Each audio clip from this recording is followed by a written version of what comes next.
keep them here with a legal status. And also at the same time, we have to deal with issues such as border security. That is something that a lot of people want to bring to the table as well to make sure that this doesn't happen again. So I'm hoping that we can find a solution to this. I think we can on both sides of the aisle. There's mercy and compassion to deal with this, to keep those folks here. Well, Can I ask a follow-up, or? I'm going to do follow-up. We usually have just go to the bucket. Well, I wonder if there's any way that you can keep the two issues separate, because I truly believe that we should consider the DACA folks without tying in this wall, which I definitely cannot support. Okay. I cannot see spending that many billions of dollars when we have facts to prove that what we're doing now is working. And so I feel that there should be two separate items, and I hope that you will. So you'd like to see them done separately? Yes. Yeah. Yes. Well, most of the proposals coming forth, there's an agreement that they're going to be done together. And marry those up. And I support both issues, making sure we're taking care of the dreamers, the DACA recipients, and securing the border. And most Americans believe we need to secure the border. Now, the issue is, what does that look like, right? Yes, of course. I've been to the border. I don't know if anyone else here has been to the border, but different areas have different needs, different sectors of the border. San Diego area, you need more Coast Guard on the coast there. You need ground penetrating radar because the folks are tunneling. McAllen, Texas, you're going to need some levees, some fortified walls, some unmanned aerial vehicles in the sky. Cochise County, Arizona, you're going to need more border patrol on horseback. Some areas you're going to need some fortified wall. So different sectors have different needs. I am not for building a wall from the Gulf of Mexico to San Diego. I don't think it's effective, Right. and I think it's too costly. Absolutely. Thank you. Thank you. Wayne, what you get for sitting close? You can do it now.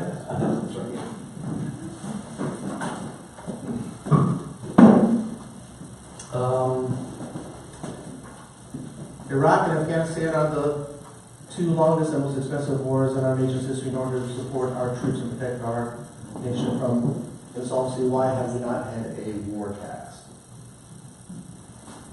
I don't know. One hasn't been proposed or even talked about. This is yours. You're voluntarily. Yeah. You know, I know more about that. I know what we've been involved in. We've always had a war tax in paper currently, but even World War II, in all Vietnam, we passed taxes to pay for this.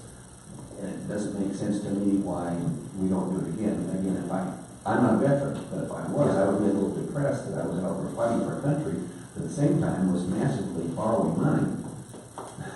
That is putting our nation in jeopardy, fiscally in jeopardy, for my sacrifice. I would think that those people that claim to be such patriots at the top should be willing to kick in some money for all those people that are willing to hold their sacrifice and jeopardize their lives for our country. So I just think it should be on the books and we should pay for it. Okay, so that's what you're a proponent of? Yeah. Okay. First of all, we have to, I think,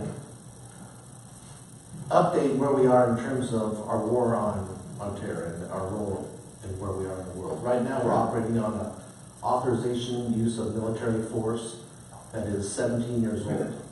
Sure. We need to make sure that that's updated to modern times, and I think we need to take that up within Congress. There's a bipartisan want to do that, and I think we need to do that. I think Congress needs to have a role, not just the executive branch, in determining where we're at in the world and how we're funding it. Because Congress does have the power of the purse. It does have a role in this. Right, and Congress, you know, Republicans have been in charge of Congress for, what, 7 years now, right? And the House. And so, right, and, you know, under both Bush and Obama, the debt has gone up significantly. And a lot of that reason is because of the expense of the war that we haven't paid for it. Yeah, so if you look at the $20 trillion in debt, Right. it's happened under Republican, Democrat Right. watches within the White House and in Congress. Sure. Both sides are complicit in it. Right. I do agree with you there. Mhm. It's up to Congress to make the tough decisions, along with the president, to work to reduce the debt. Well, I think it's easy for us to go, let's go to war, and let's keep going to shopping mall, we're just gonna borrow the money for it. And that's not good for my kids, my grandkids, and anything else. I mean, if we're gonna have one, I'm all about supporting troops, but let's pay for it. I'll pay more taxes, and so should everybody else that is in support of them. Well, I hope we can have the debate on a new authorization of some military force and the issues of the cost, or whether we should even be in certain places where we can come up. Sure, but I think we just need to be honest with people and say, here's what it's costing, and when we these places, here's what we have to cough up and pay for it. Because it's fiscal responsibility. Thank you, thanks, Dick. Did I hear you say we had paid for wars in the past? Oh, almost every war, to my knowledge, I've never known a war we didn't have some form of war tax. How do we get so far in debt? Well, that's a good question. These are the two longest and two most expensive wars. Yeah. We didn't have a debt, not counting a president, but Canada was last time we were. But I don't think we've been paying for them. No, these current ones, no. Yeah, that's, No. okay, I thought you said. Yeah, yeah. Oh, I'll try that. That'll be easier. The question is from, if I can mention the name, what do you plan to do about net neutrality? Elizabeth here?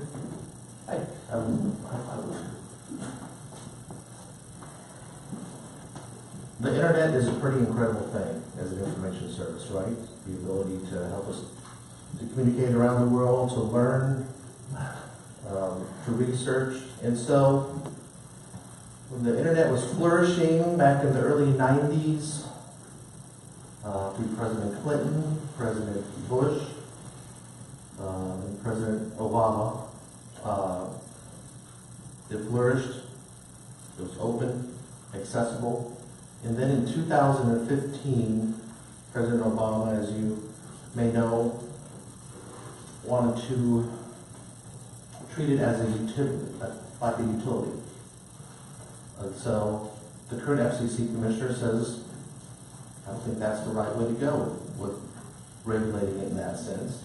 Let's take it back to where it was before that. And so that's where it is now. And so right now, net neutrality has been repealed through the FCC. I know members of Congress are watching it carefully to see if there's going to be any kind of discrimination or throttling or access or any barriers. And so if there is, I think that Congress will rightly try to address that issue. Does that, We're just supposed to trust you? does that answer your question? What are you? Well, do you, first of all, do you see any, a lot of people are saying, you know, the sky's going to fall, the internet's going to be tougher to access and take it away in some sense. What experience are you having? Are you seeing that? Because Well, do you acknowledge that there used to be several companies that have now combined into conglomerates that will have a better ability to throttle us? Do you acknowledge that we only have one choice in Southwest? You know, I only have one choice. I don't get to choose who my internet provider is. well, let's see if it happens. And please share with me your experience if you think that it is. Where do you just have one choice? Villisca, Nottoway, we only have one choice for internet. What? Villisca, Nottoway. Oh, okay. We only have one choice. We have questions right away. Oh. Okay. No looking inside or. Big smaller basket.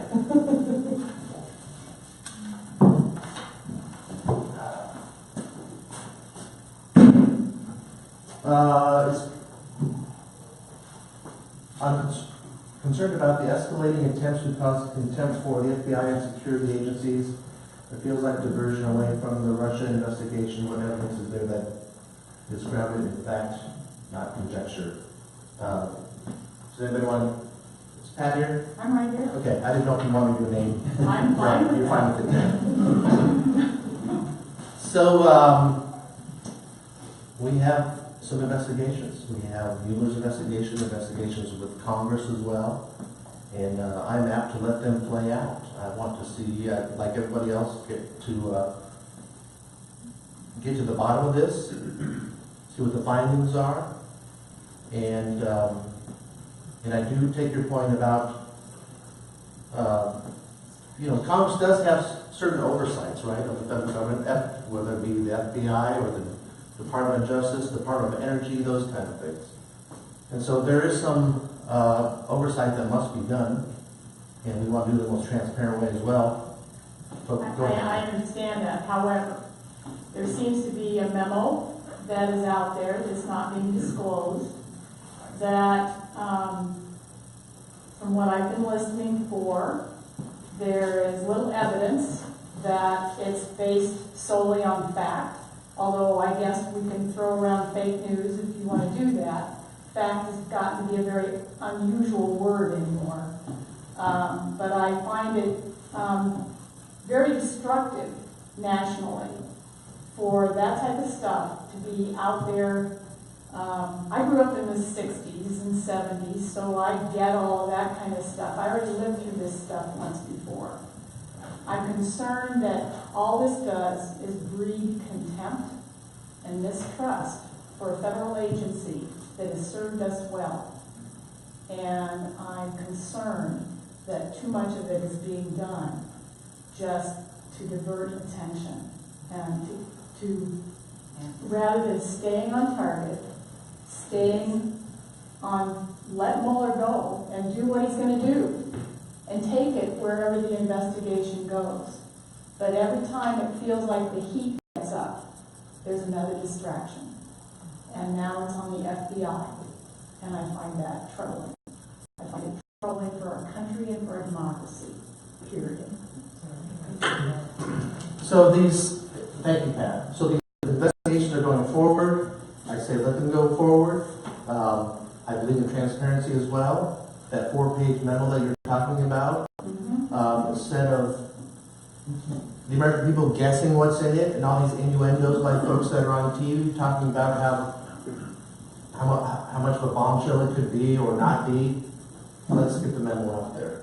So I'm for getting that out there and having that transparency and allow the American people to be able to make conclusions of their own. So I'm also concerned that the hashtag release the memo has been picked up by Russian bots. And that's been one of the main things that's been circulating over the last 24 hours. So that's what I'm hearing on multiple sources.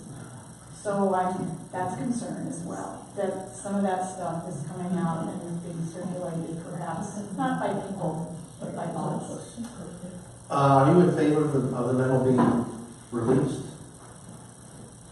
Would you want the documents that the memo is based on? I'd rather have where it's based on rather than a memo that can be, I can write a memo and spin it however I want to spin it and lay out a bunch of partial information that wouldn't be grounded in fact. So I'd rather see where they're basing their information on, the context of the information that the memo is allegedly based upon. And I think if that's a concern. I think if and when that memo was released, they'll have to make those connections in terms of what you just mentioned. Not They just a should. memo on face value, but then people can make the conclusions on it. They should release it. I don't know that they will have to. They should.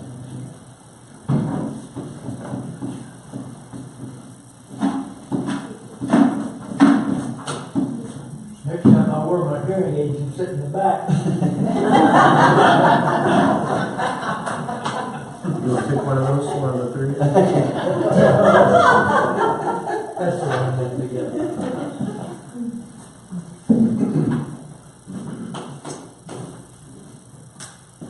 Your office told me straight up, the congressman has assured us he will not be voting for a health care bill, and then 12 hours later you voted for it. That makes me feel like you have a constituent base and a DC heart. Jan, are you here? Right here.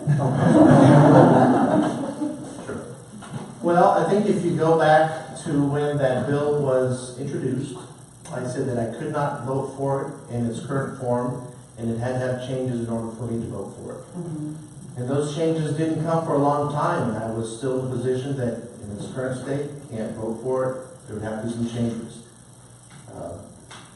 The day or the day before the bill passed, I was part of an amendment, and there were other amendments that passed as well, that changed the bill, that made it into a bill that I could support. The amendment that I was a part of had to do with protecting people with pre-existing conditions, because that was a big issue that was important to me, to make sure that people had those protections, that insurance companies didn't discriminate with people who have pre-existing conditions by either accepting them or not, or pricing them out, or if a state got a waiver out of the ACA, that they still had to make sure that they took care of people with pre-existing conditions. And then the amendment that I was a part of made sure that if people lost their insurance, had pre-existing conditions, or couldn't pay the bills, that there was $8 billion there to help them do that. As well, a few other amendments were offered to give states a little bit more autonomy in a role, and so that got me to a place where I could vote for the bill. You were prepared to vote no, though? If those changes wouldn't have been there, that made me comfortable with it, with the end result. And was it a perfect bill? I've never seen a perfect bill, and I don't know anyone who has. But it was a way to help try to address and get the ball moving. And as you know, the Senate didn't get to where the vote that they needed to get to try to do this. But we can't give up on the issue, that's for sure. No, it's a huge issue. And I have met people who have never had health care before, and some coverage before, who have benefited from the Affordable Care Act. Yes. And you share those joys with them, right? And then I've met people as well, maybe you know them, whose premiums have gone up, or maybe they've lost coverage altogether. And it's almost too expensive just to go to the doctor sometimes. So how do we make this work for everybody? So I think we need to continue to address this issue. It's got to be in a bipartisan manner, because the partisan approaches have been tried and failed. And so we need to come together. You're not really going to get everything you want, but if you can get compromise, doesn't have to be a dirty word. It is to some. It doesn't mean you have to give up your principles, your values. It just may mean you don't, the same. You don't get the whole loaf of bread, you may get half. So, and those discussions are continuing to happen, and I hope that we get to it. Thank you for the question. There you gave you several.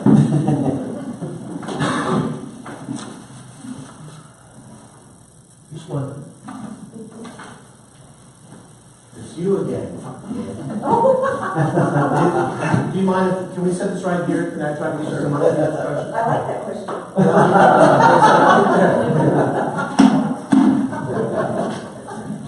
I think she filled it.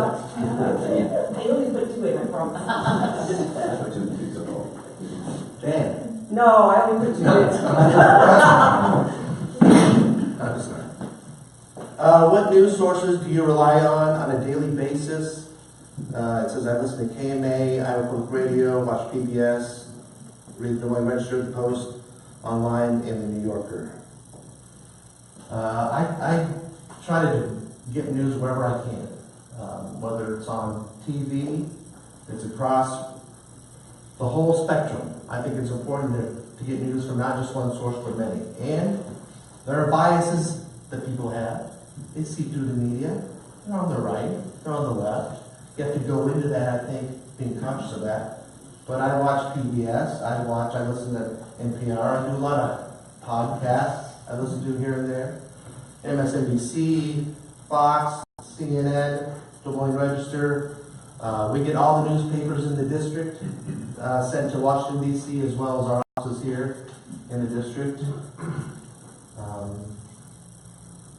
Then sometimes I just gotta say that's a lot of news, and I can just turn it off a little bit. I think it's healthy to do that. And maybe open up a book or go see every binge on Netflix or something. But it's important to keep up with what's going on current event-wise. I think it's important to have diverse news sources. And I think it's important to make sure that we always protect the First Amendment and that we have that freedom of the press. Freedom of the press to me means to be critical of the government and to have oversight of the government, and just wherever the chips fall, you just tell it. And, you know, government and the media, they actually need each other. And it's healthy for the American people to have a pretty aggressive press, I think. Fair, of course, but aggressive as well. Question. Wayne, you're getting out of line. You don't have time to read all those papers. Do you have someone in your staff that kind of finds things that you might be interested in? Well, you know, we have morning clips where we have staff scour, then I scour papers as well, and get a lot of email news services. It could be Bloomberg, the Washington Post, Des Moines Register, things like that.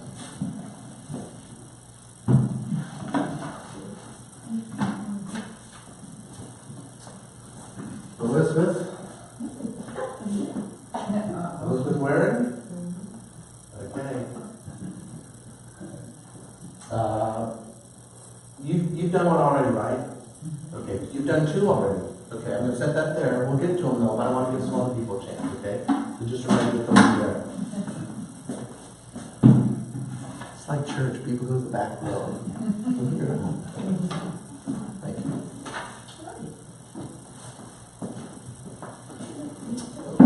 This is from Becky. Becky says, what is our government doing to ensure that our elections will be free of foreign influence, especially that of Russia? Well, we are doing some investigations right now. I think that's very, very important. And we have to remember that Russia is an adversary.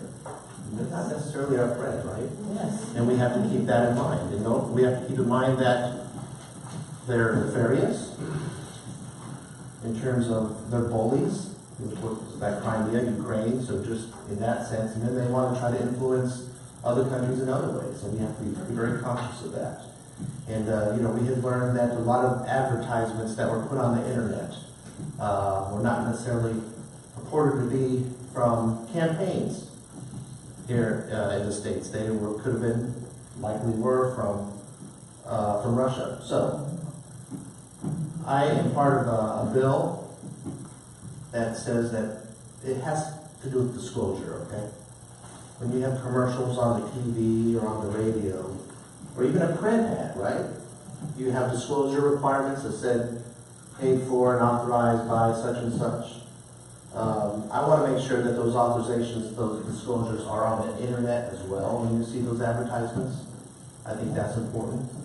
Just because it's a new information service in Medium doesn't mean that it should be immune from those disclosure requirements.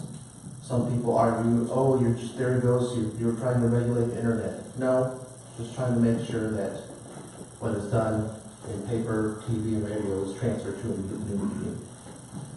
Like, treat it like a utility. That's right. Nice try.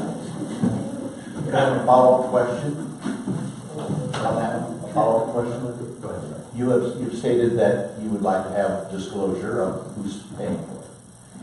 Would you be in favor of having a disclosure then of who are the donors behind the organizations that are sponsoring that ad?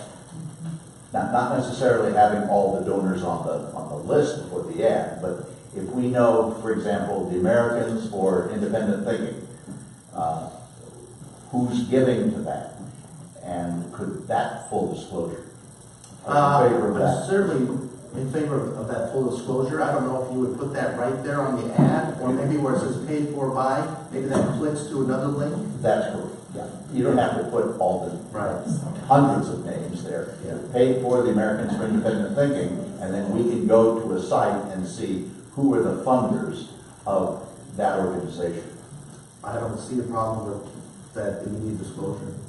Okay? So when the Supreme Court then ruled that corporations are people and can put, money into these organizations, then would you be in favor of repeal of that Supreme Court decision?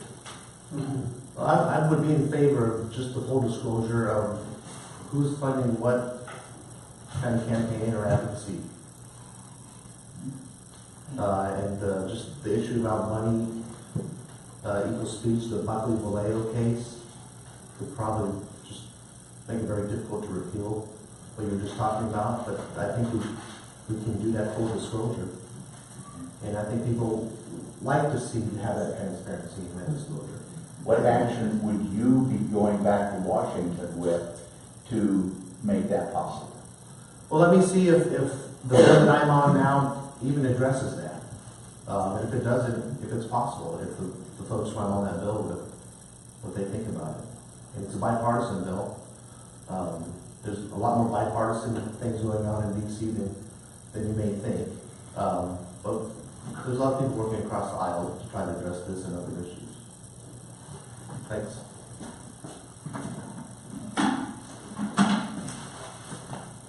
You're not gonna let me go to sleep.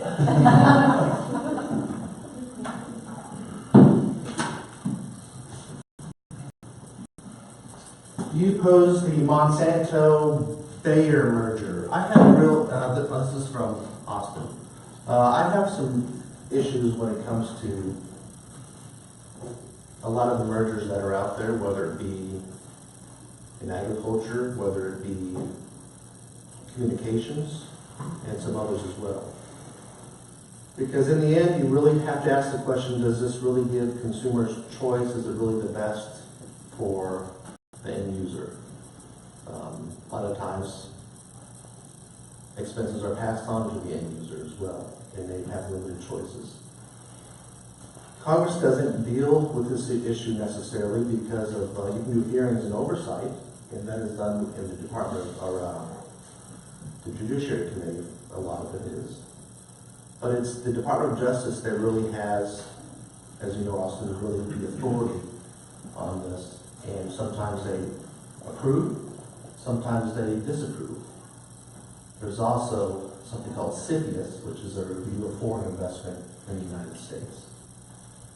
And I think some mergers have been limited in their review and just done at the Department of Justice and not with CFIUS, which has to do with more international companies being merged. And I think that when it comes to companies merging globally, that CFIUS needs to make sure that they're involved in the review process. They're not always going to approve these. We've seen some approved, some not approved, whether it's this administration, past administrations, administrations before. Is that a yes or no? I have issues. I don't like to see mergers. But you're taking 5,000 from Monsanto. I didn't know that. You don't notice the $5,000 show up?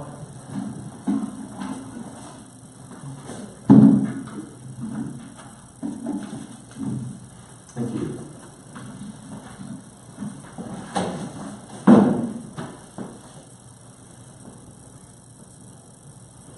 I can't quite read this one. I'm going to try. Is Larry here? Yes. Our local state reps and senators tell us that the reason there is only one provider of insurance for a single person is in the federal programs. Can you elaborate on that? Sure, absolutely. Last Saturday, when our state representatives and senators were in Red Oak, I asked them the question that we really, in Iowa, if you're a single person, you only have one insurance company that will provide you with an insurance policy. And that is very, very costly, extremely high. And in talking to our senator, who is particularly knowledgeable about this, he said that a lot of the problem is with the federal government, that the federal government has established some regulations that make it difficult for the states to open up insurance and allow more than one insurance company to provide affordable care, affordable insurance to single people. This is a real problem for many of our people. It's keeping entrepreneurship down because we have people who are single, who want to become entrepreneurs in Iowa, and they find it difficult to come to our state because they can't get health insurance without paying a huge amount for that. And I gave them, without going into it, I gave them a couple of examples right here in Red Oak, where there are people who want to come and cannot move to Iowa because of that insurance situation. What is the federal problem? And how can the federal government be a part of helping Iowa to allow for a more competitive nature as far as insurance for single people? I think, and correct me if I'm wrong, what you may be getting at is, it seems that you can't shop across state lines, is that what we're talking about regarding insurance? That could be a part of it. I don't know if it's all of it. As well as, there's a real want to form a group, an association of people like-minded, whether it's farmers or teachers or librarians or plumbers, or to join together as an association and kind of have that kind of leverage power, like a group policy with an employer. And I think there's some movement at the state level to try to allow that to happen. I would like to see the boundaries across state lines erased where there can be, you can buy insurance across state lines. Some people say that that's not possible. I think that we should at least have a debate to see if it is. Because if you can do some across state lines shop for car or homeowners insurance, why not this? And I'm meeting with Mr. Ullman, our insurance commissioner, here within the next week, and we're going to talk about these issues. Why? What does it take to get other providers into the state? And I've talked to two of our health insurance agents in Red Oak and said, what can you do to help people get health insurance for a lower price? And they said, we can't. There's one provider, only one provider, and we can't help that. And the state of Iowa, the state legislature is saying, or at least our legislators told me on Saturday, they referred to federal government programs that made that impossible to do. I'd like to know what that is. I'm going to ask. It was Senator Costello. Okay. They told me that. And like I said, I'm sitting down with Commissioner Ullman, the insurance commissioner, over the next week or two. And we'll ask them, what does it take to try to bring some more providers in the state?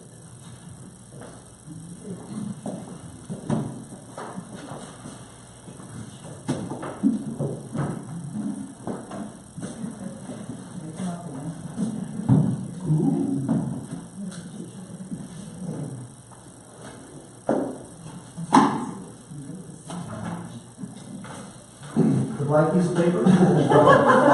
Make sure that everybody sees that.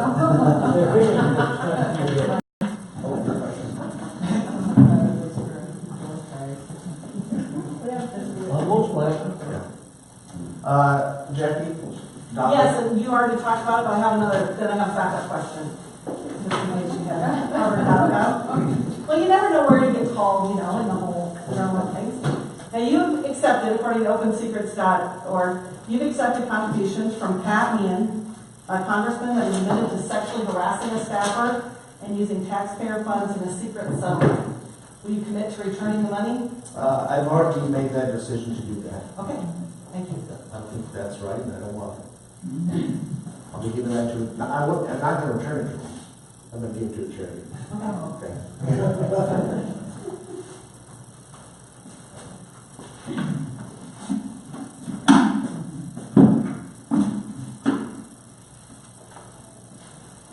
They're getting another too.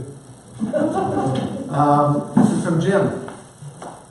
This is regarding pensions. Yeah, So it says, do you support the Butch-Lewis Act to protect pensions? have you had a chance to study that? So I had a chance to have 2 meetings last week, and then one on Monday when we were in Washington over the shutdown. Okay. And studied that, the Brown-Neal bill. Right. And so I'm asking some questions. I want to know from you if you think that it'll help, not just, I know UPS is supportive of it, but Central State pension holders, do you believe that this will be helpful? We think it's a start. Okay. But one thing we would really like is a forensic audit in the central states. I think that's vital. Yeah. Find out where the money is. So that's the issue that I've always told you that I've been pushing, we've been asking questions about, to find out. Folks, if you don't know the issue, the Central States pension has been shortchanged. Yeah. Just Mismanaged. to say the least, the investments in it. And so we have some folks who work very hard who have their pensions mismanaged. And so we're trying to uncover how that happened, where the money has gone, so we're trying to do a forensic audit. And so as well, Senator Grassley is still waiting on GAO to come up with, I thought the results were back to back. We have meeting Saturday. well, if it happened, it had to happen in the Yeah. last few days. So Mary thought it happened and it wasn't very favorable to us. Right. So, but But just having a forensic audit doesn't necessarily help you, does it? well, we know where the money went. Yes, so that's why, Bill might help us. so this bill Yeah. could be helpful, could be helpful to you. Yeah. Okay. So I just wanted to ask a few more questions on this with some folks and see, what kind of support there is. I know there's bipartisan support, and so that is promising. This is just thought of mine, but I think the Republican Party supported this. It would show their support for the American worker. And I think it's the American worker that got Donald Trump in office. How do we do that? Because he supports the American worker. Point taken, and, but I just want to make sure that this doesn't happen again as well. Exactly. Well, that's why we want, Okay. we can get long-term So what we loan can do to help with that Yeah. loan and then. and find out where the money went. And maybe we could recoup some of that if it was mismanaged. Yeah, now the Western pension, the Western states is doing pretty good, They're 97% funded. 97%, and, Southeastern. I'm not sure about that. There's so many of them that are under, but the Western Conference is managed by Prudential Insurance. They've always done very well, but they've been very good with their investments. And so, some of the investments we've uncovered, Central States is investing in governments like Croatia and Turkey. Now, where do you get recoup money from those? So we think there was some mismanagement, some corruption involved with this.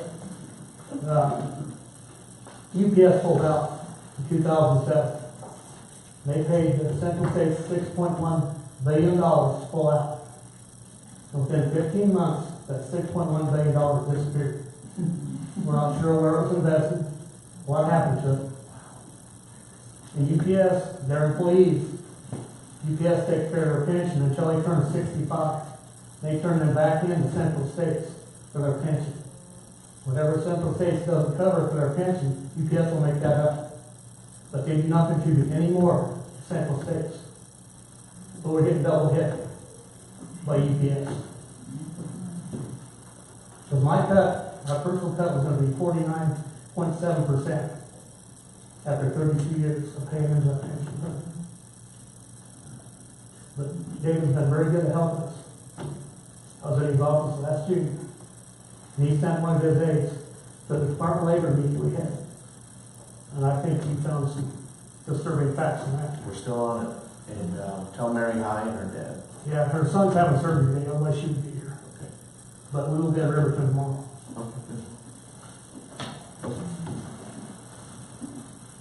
This is regarding the tax package, I'm just gonna read it. Is James here? Oh, you're right here. You want to read this? Well, this is the short version of what I had here, but with the recent massive tax cut, adding roughly 1.5 trillion to our deficit, how do we pay for everything without exploding our national debt? And you could kind of tell I'm a retired financial planner, but I'm a little concerned about the money, and we're on a financial crash, in my opinion, right now. The market's exploding when you tell people you're going to increase government spending dramatically in all kinds of areas, and nobody's going to pay tax anymore, and we're just going to borrow the money. Why would not the stock market go through the roof? And by the way, get rid of regulations is the same point. But whenever you do that, it's like us throwing a big party for 3 days. Finally, there's a hangover, and the longer the party, the longer the hangover, and that's my concern. If you want to grow the economy, I think there's a three-legged stool in a way. One is regulatory, common sense regulations. Two, I think you need tax relief. Three, I think you need trade. Right now, of course, our president doesn't want to. Our trade with China last year was 10% negative again, more imbalance. So that isn't going so well with the chocolate cake and everything. I'm just kidding. No, you're not.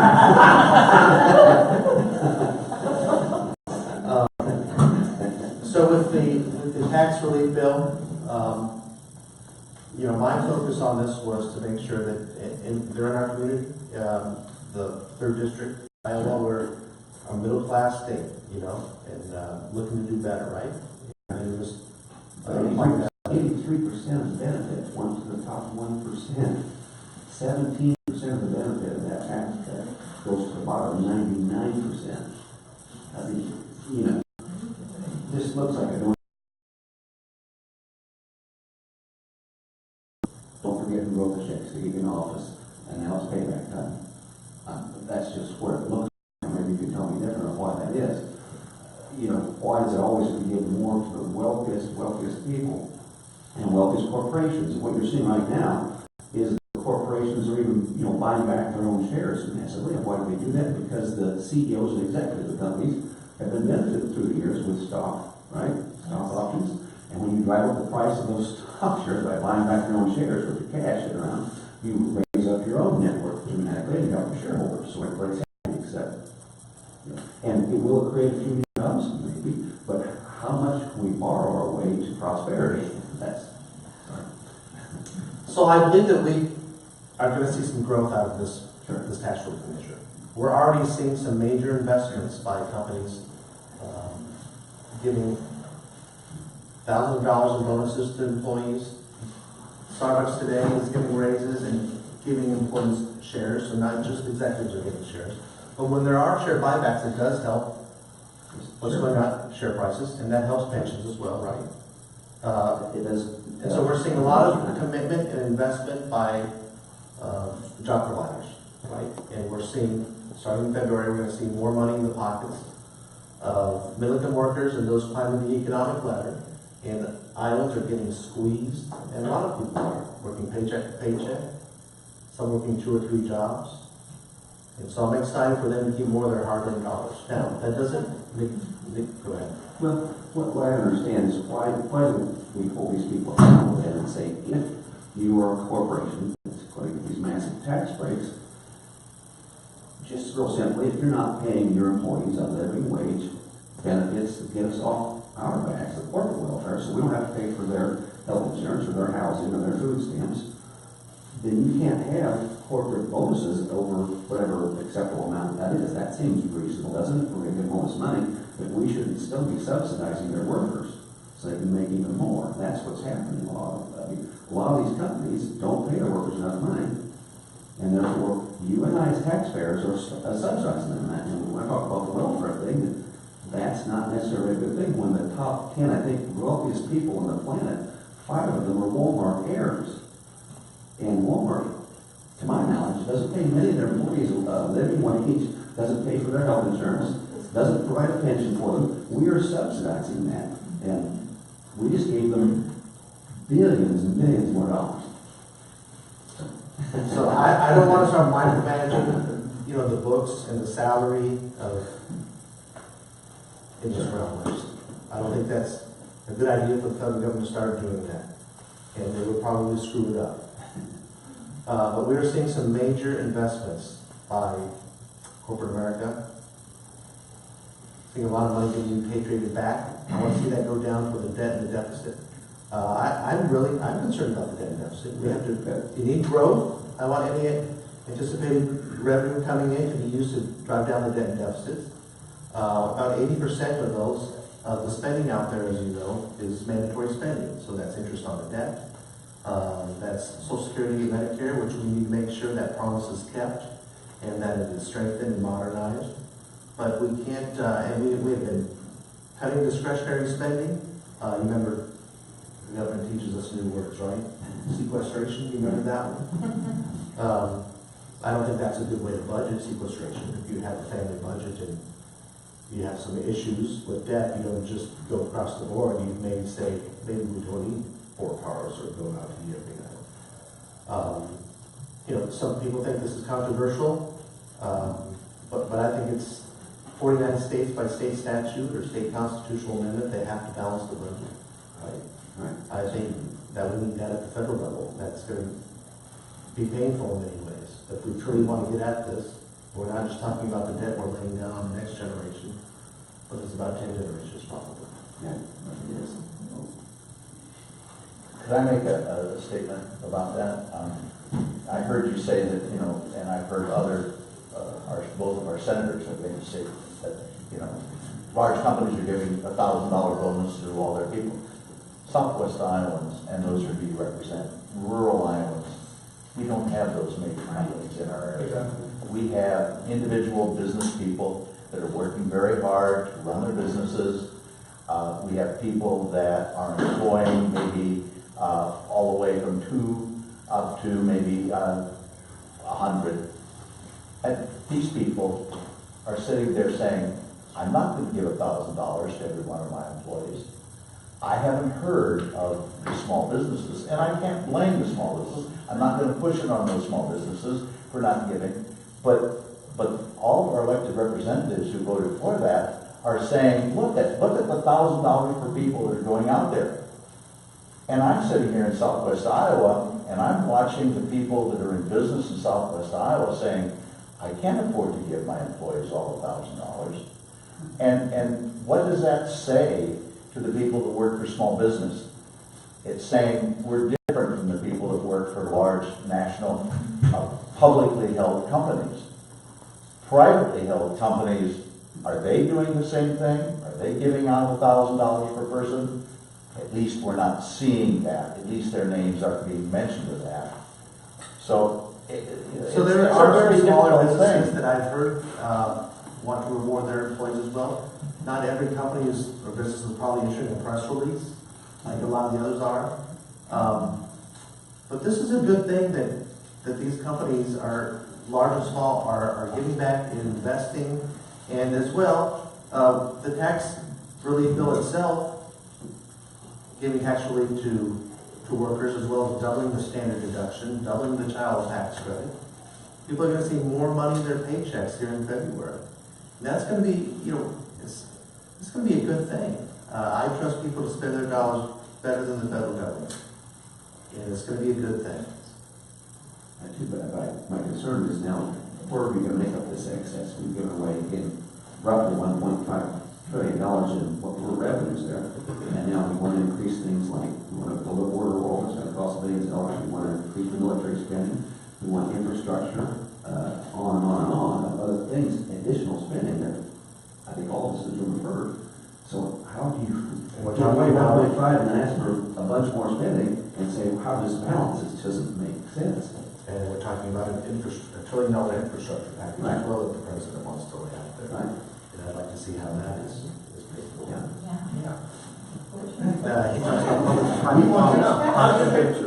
David, is it possible that you could Congress create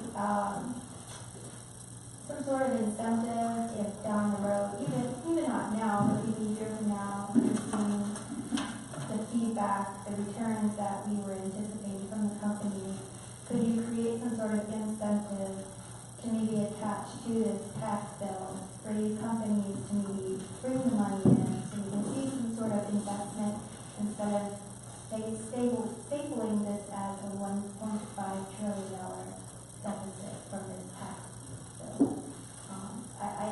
It might be kind of nice to actually see some sort of solid numbers coming in if there were incentives in place. 'Cause I agree with you, it's great that, you know, these companies are giving out bonuses and whatnot, but So the IRS. say they're going to use that money somewhere else or keep that money, you know, it's good right now, we're seeing those changes, but I'd like to see something more solid. So we'll see revenue tables that the IRS, you know, releases certain information quarterly, and we'll see how the revenue comes in. Right now, we're saying in the recent years, we're at record revenues. I mean, really coming in right now. More comes in. I want it to be used to drive down the debt and deficit. Although there are many attractive proposals out there for new spending, right? We have to be disciplined.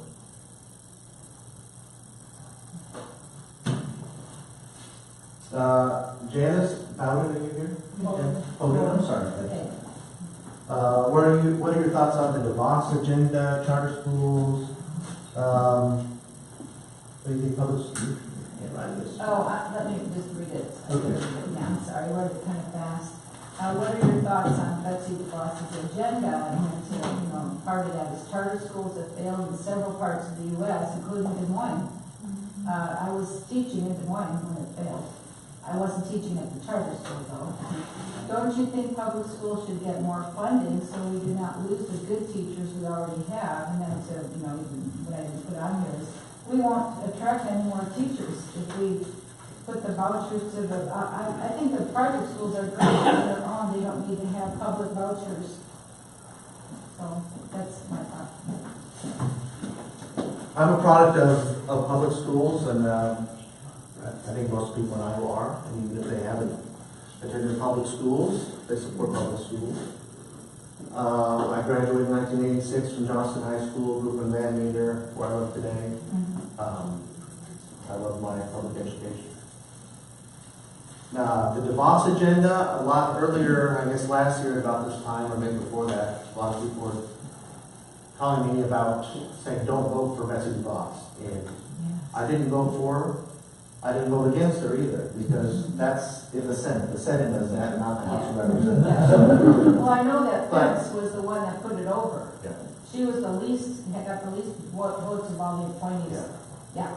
So, just keep in mind this, although you have head secretaries of departments, they may have an agenda, they may have a philosophy, but they can't always just institute it unilaterally. You do have a Congress who has passed bills and has become signed into law by the president and put into statute. And if they want, Secretary of Education wants to change that, you've got to change the law. You probably remember No Child Left Behind a few years ago. Yeah. Disaster. So there's an example where, in a bipartisan way, Congress, along with the President, President Obama, and teachers and parents and administrators realized that this wasn't working, right? You were probably overteaching, right? Right. Well, I was in the schools for a little over 30 years, just retired a year and a half ago, and it was horrible, especially for my job as a music band teacher. Yeah, it was horrible for me. So in a bipartisan way, we repealed that and sent as much power as we could back down to the states because teachers should have the freedom to teach, right? That's what they went to school for. And they know their communities better than people in Washington, D.C. may care very much about the kids in our schools and communities, but they're not there, they don't see their faces, hear their voices. I'm not opposed to more funding for education, as long as it's controlled at the local level. There's got to be some certain guardrails on there where it's not spent on a fleet of cars or in a football stadium, right? We want it for teaching in a classroom. Right. Well, hopefully the stadiums and things that you mentioned are privately funded, for instance. Hopefully. Like Hoover High School, that they privately funded that for the Karen McGrain, as an example. So, yeah, there are privately funded things in the public school, areas. Thank you for that question. I'm getting kind of the hook over here, but I said we'd get to these two. One is Elizabeth's, and it had to do with the tax cut issue. So I'm going to just say that we already did that one. Yeah. Okay. And then you want to read that one? So you guys will get out of here All right. and wrap it up. Well, Congressman Mark Pocan said his office received 6,400 calls supporting net neutrality. How many calls did your office receive? I couldn't give you a number right now, but we get a lot of calls and emails, letters. We still get faxes, believe it or not. Do you keep a tally? I guess, we can look, in a sense, Yes or no? No? It doesn't say net neutrality, but we can pull up in our You know my computer point? system. For or against the issue, you keep track, and does it influence your vote? A lot of things I take in consideration, when I'm voting. What about us? Interactions Do like we, do you this. take us into account? The people I represent, that's why I do this. A lot of members of Congress don't do this, but I do. No, I'm talking about when you have people call in telling you they feel strongly one way or another on an issue, does that influence how you vote? I take note of it because a lot of times it's not indicative of statistically of maybe the whole district and 700,000 people, because there's a lot of campaigns out there on issues from the left, the right, the middle that have advocacy organizations, and you just get hit with all these calls. You keep it in mind, but you have to be conscious that it may not be indicative of a true statistical analysis of the voice of the district. But I definitely, and every day. We just want to know if you're listening. That's all. I am listening. That's what I'm hearing. No, I don't want you to listen just today, I want you to listen the other 364 days. But would you please consider keeping a tally and publicizing it on your website? I don't think it's fair because I think it gives a false premise of a real, true statistical analysis, and then people would be making decisions. Wait a minute, on your Facebook page, you ask people who agrees with this and who doesn't agree with this. Are you not taking that into account Are either? you talking about, Surveys. like, Your yeah, surveys. I release some of those, do I not release them all? I think I do a good part. Yeah, but why do you ask them if you're not taking them into consideration, if you're not? And wouldn't that represent democracy? I mean, both sides have the option to support or. In fact, Sometimes there's three sides. Sometimes there's more than two sides. the fact is, Republicans used to be much better about calling than Democrats, and Democrats are finally stepping up. So it's Well, I'm not saying stop, I say keep it coming. It feels futile though. I don't like the fact that you feel you've done that. Well, do something about it. Well, that's part of this. I know that congressional approval rating is like that historically, it's pretty low, right? And a lot of my colleagues avoid these things, having meetings with their bosses. I say to myself, is there something I can do to try to bridge that gap between the people and the public institutions that represent them? I hope this is a way.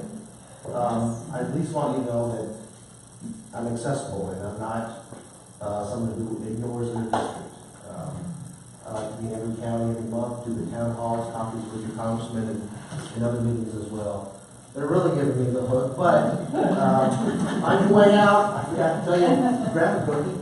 If I send you a letter, do you at least acknowledge it? So, I get letters, phone calls, and faxes. A lot of times, we do answer, and sometimes I'll grab a stack and I'll just start making phone calls. I sent a letter